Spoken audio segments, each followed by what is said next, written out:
Ja, e thot, është dhe me emër dhe për me mbi emër. Ku e thot? Ja, ku e keni, më fal. Agron Malaj, ja, po e bëj dhe publik numrin. Agron Malaj me numër 069 20 09 297. Pra kjo është numri që prokuroria e krimet të rënda aso kohë thoshte të përgjohet Agron Malaj. Po, dhe ndërkohë, numri më kryesor i këtij vendimi është numri 069 68 13 402. I kujt është ky numër? Atëre, prandaj thash më lejoni ta arsyetoj deri në fund. Ky është vendimi. Vendimin e prokurorit e ka miratuar edhe gjykata. Po. Ish gjykata e krimeve të rënda, e keni këtu, dhe CD-ja me numrin që unë sapo citova është këtu. Kjo është CD-ja në 64 CD të administruara, po, ju do t'ja them shumë shpejt. Kjo është CD-ja në 64 CD që sot ndodhet në gjykatën e apelit dhe që në mënyrë të kundraligjshme nuk janë hetuar personat përgjegjës, por janë marrë disa persona fundor, të cilët nuk kishin lidhje të qëndrueshme me çështjen. Me këtë numër që ju thoni shumë rëndësishëm me zotin Malaj. Ky numri, që ju thoni është pa hetuar. Atëre numri, po e bëj publike. Numri 069 68 13 402. Po. Numri 069 e bëj përsëri publike 68 13 402. Po ta shikoni dhe këtu. Ky personi ka ndërhyrë në dosjen në prokurorinë e Dibrës. Çfarë thot? Progresive 712. Pyeta deri tani jo. Për përgjim s'ka ndërgu gjë në gjykat, vetëm nëse e ka nis dhe nesër e çojnë. Do pyes në vazhdimsi. Kush është ky numri? Po, pra. Kjo është përgjigja. Numri i përket bashortit të drejtueses së prokurorisë së Dibrës, pra bashortit të Esmeralda Keshit, e cila në kërkesën e parë për konflikt kompetence nuk ka përmendur as pak lidhjet që ka me bashortin si pjesë e dosjes, po dhe lidhjet që kishte me Arben Keshin, i cili është djali xhaxhait të bashortit të Esmeralda Keshit dhe i cili ishte drejtues politik në këtë zonë. Bashorti i prokurores, është avokat, është qytetar i thjeshtë, ju lutem. Si avokat është krejt normal.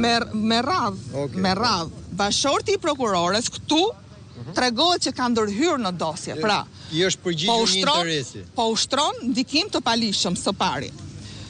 Në kohën që është bërë përgjimi, bashorti i prokurorës, Gentian Keshi, ka qenë drejtues i antitrafikut në qarkun e Dibrës. Pra, ka qenë avokat? Ka qenë në punojës policia. Ka qenë në funksion detyrë shtetërore. Sipas nesh, dhe sipas provave që ne sot sjellim, ky ish punojës i policisë dhe bashorti i ish drejtueses së prokurorisë së Dibrës sot ndodhet si agent i byros kombëtare të hetimit. Pse ngrem të pretendim sot? Esmeralda Keshi, siç thash, nuk e ka përmendur fare rastin që bashorti i saj ishte në përgjim, po dhe lidhjet që kishte me Arben Keshin, për shkak të mbylljes së dosjes Dibrës, u promovua dhe u çua si antare e KLP-s. Ne sot kemi ngrit dyshime të arsyeshme për ish prokurorin e përgjithshme Arta Marku i kemi të vërtetuara, për ushtrimin e ndikimit dhe lidhjet që kjo prokurore ka me këtë dosje dhe për cilin sot ne kemi referuar shtesën e kallëzimit penal, por nga ana tjetër ju kam sjell një vendim. Vetëm për të sqaruar diçka. Tani Gentian Keshi që ke ky përgjimin, del që interesohet dhe i përgjigjet dikujt ka s'ka përgjime, ka s'ka. Ju thoni që sot punon në BKH? Po. Çfarë është ai në BKH? Është agent i BKH-s. Është oficer i BKH-s, një nga këta 61 të rekrutuar me standarde. Po. Por prandaj aty duhet të dalë. Dhe ju keni kallëzuar Gentian Keshin që ta hetoj po Gentian Keshi? Jo. Më lejoni deri në fund dhe do të shikoni konkluzionin, sepse mund të bëjmë dhe pak konfuzion tek publiku dhe prandaj po i marr me radhë. Atëherë, ka një vendim të KLP-s, pra pasi u promovua Esmeralda Keshi për shkak të mbylljes së dosjes 184, që e njohu gjithë Europa, e bëri publike dhe Gazeta Bild dhe ju e dini pasaj se si përfundoi. Dhe pastaj i hoqi. Këtu kam, po, edhe i hoqi, keni shumë të drejtë.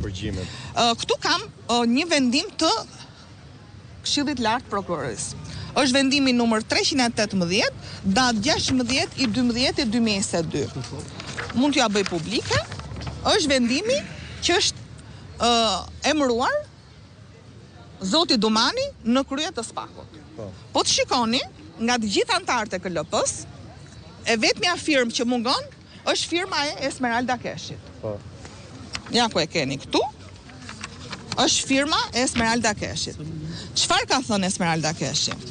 Ka thënë duke qenë se Zoti Dumani do t'jetë kryetari i komisionit në përzgjedhjen me standarde, siç e thatë ju, të kandidatëve të BKH-s, siç e kërkon ligji, unë jap dorëheqje nga votimi i